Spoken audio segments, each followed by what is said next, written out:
कैथल में एसीबी की टीम ने UHVVN के सीवन कार्यालय में तैनात LDC संदीप कुमार को 5,000 रुपए की रिश्वत लेते रंगे हाथों गिरफ्तार किया है। आरोपी पर सोलर सब्सिडी से जुड़ी फाइल मंजूर कराने और बिजली मीटर जारी करवाने के बदले रिश्वत मांगने का आरोप है। उज्ज्वल भारत सोलर पावर फर्म के प्रोपराइटर की शिकायत के बाद एसीबी ने ट्रैप लगाकर यह कार्रवाई की है। आरोपी के खिलाफ भ्रष्टाचार निवारण अधिनियम के तहत मामला दर्ज कर आगे की जांच शुरू कर दी गई है। अधिकारियों के मुताबिक जांच के दौरान अगर किसी अन्य कर्मचारी या अधिकारी की संलिप्तता सामने आती है तो उनके खिलाफ भी नियमानुसार कार्रवाई की जाएगी।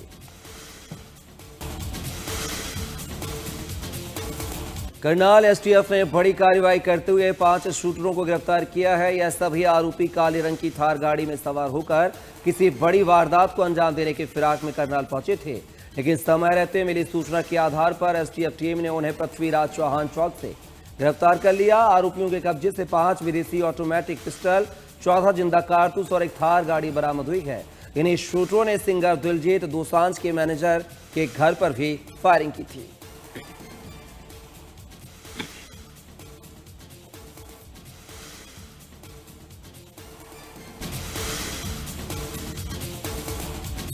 फरीदाबाद के सेक्टर 16 में जिला कोर्ट के एक वकील के घर चोरी का मामला सामने आया है। घटना के समय पूरा परिवार एक कार्यक्रम में नोएडा गया हुआ था। इसी दौरान चोर खिड़की का शीशा तोड़कर घर में घुस गए। परिवार के मुताबिक चोर करीब 2 किलो सोना और 20 लाख रुपए नगद चोरी कर ले गए। चोरी हुए सोने की कीमत करीब 2 करोड़ 75 लाख रुपए बताई जा रही है। घटना की सूचना मिलने पर पुलिस मौके पर पहुंची और मामला दर्ज कर आगे की जांच शुरू कर दी।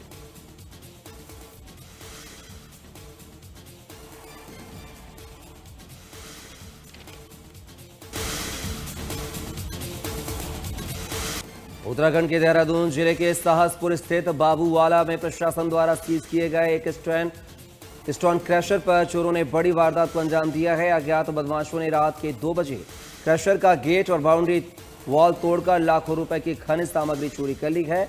मामले की शिकायत पुलिस में की गई है और जांच पुलिस ने शुरू कर दी है।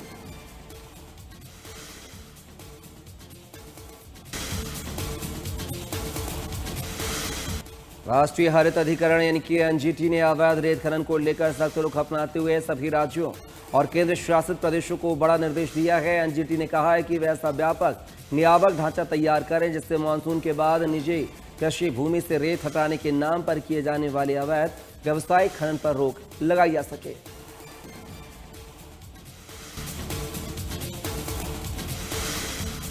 संसद के मानसून सत्र का आज तीसरा दिन है। पेपर लीक समेत कई मुद्दों को लेकर विपक्ष के एक बार फिर सरकार को घेरने के आसार हैं, जबकि सरकार भी अपने विधायी एजेंडे को आगे बढ़ाने की तैयारी में है। लगातार दूसरे दिन हुए हंगामे के बाद आज भी दोनों सदनों में तीखी नोकझोंक देखने को मिल सकती है। लोकसभा और राज्यसभा की कार्यवाही आज सुबह 11 बजे शुरू होगी, जहां विपक्ष के विरोध और सरकार की रणनीति पर सभी की नजर रहेगी।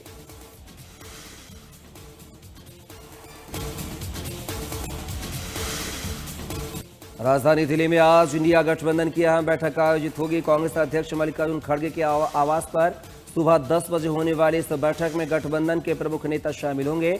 बैठक में संसद के मानसून सत्र की रणनीति और विपक्ष के साझा रुख पर चर्चा होने की संभावना है।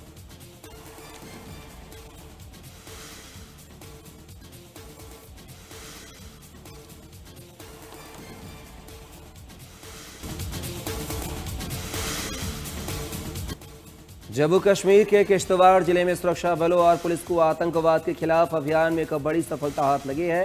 संयुक्त कार्रवाई करते हुए टीम ने जैश ए मोहम्मद के कमांडर सैफुल्लाह ग्रुप के मुख्य हैंडलर मोहम्मद रफीक नाइक को गिरफ्तार किया है।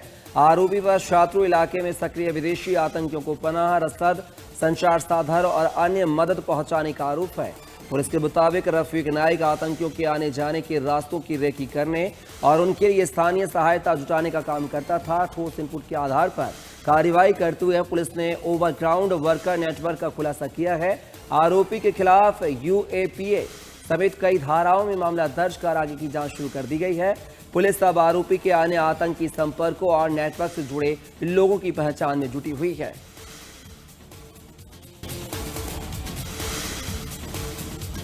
मध्य प्रदेश विधानसभा में भारी हंगामे के बीच समान नागरिक संहिता विधेयक को मंजूरी मिल गई है। उत्तराखंड, गुजरात और असम के बाद मध्य प्रदेश में UCC लागू करने वाला चौथा राज्य बन गया है। मध्य प्रदेश विधानसभा में विपक्ष ने भारी हंगामा किया, लेकिन नारेबाजी और तीखी बहस के बीच समान नागरिक संहिता यानी कि यूसीसी विधेयक बहुमत से पारित हो गया है।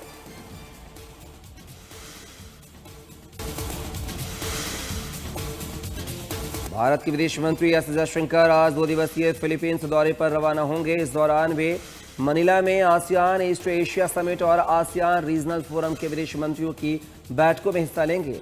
जयशंकर ऑस्ट्रेलिया, जापान और अमेरिका के विदेश मंत्रियों के साथ क्वाड विदेश मंत्रियों की बैठक में शामिल होंगे। दौरे के दौरान उनकी कई देशों के विदेश मंत्रियों के साथ द्विपक्षीय वार्ता भी होगी।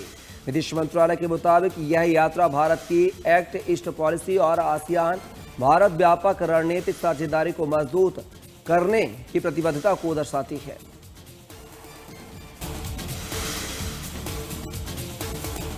ईरान और अमेरिका के बीच सुलह कराने की नाकाम कोशिश कर चुके पाकिस्तान ने एक बार फिर से दोनों मुल्कों के बीच मध्यस्थता करने की पेशकश की है। पाकिस्तान ने कहा कि वह ईमानदार और सच्चे मध्यस्थ के तौर पर अपनी भूमिका निभाते रहेगा। पाकिस्तान ने पश्चिम एशिया में हाल ही में बड़े तनाव पर गहरी चिंता जताई है और सभी पक्षों से संयम बरतने और ऐसे कामों से बचने की अपील की है जिनसे इलाके में अस्थिरता और बढ़ सकती है।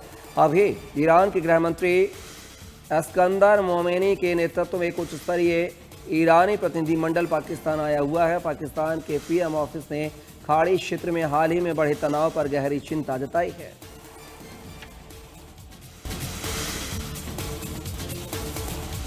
यूक्रेन के ओडेसा पोर्ट से रवाना हुए कार्गो जहाज एमवी गोल्डन लियो पर हुए हमले में 4 भारतीय नागरिकों की मौत हो गई है, जबकि एक भारतीय गंभीर रूप से घायल हो गया है। अस्पताल में उसका इलाज चल रहा है। बता दें कि यह जहाज ओडिशा से मक्का लेकर रवाना हुआ था। पोर्ट निकलने से कुछ देर बाद उस पर 3 रूसी क्रूज मिसाइलों ने हमला किया।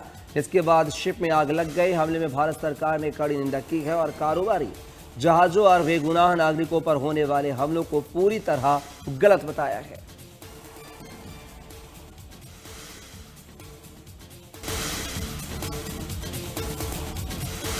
रूसी हमले में हुई 4 भारतीयों की मौत पर भारत सरकार ने सख्ती दिखाई है। विदेश मंत्रालय ने रूस के राजनयिक को तलब किया है। इस दौरान भारत ने रूस से आपत्ति दर्ज की और हमले पर अपना विरोध जताया है और कहा है कि भारत कॉमर्शियल जहाजों पर ऐसे हमले सहन नहीं करेगा।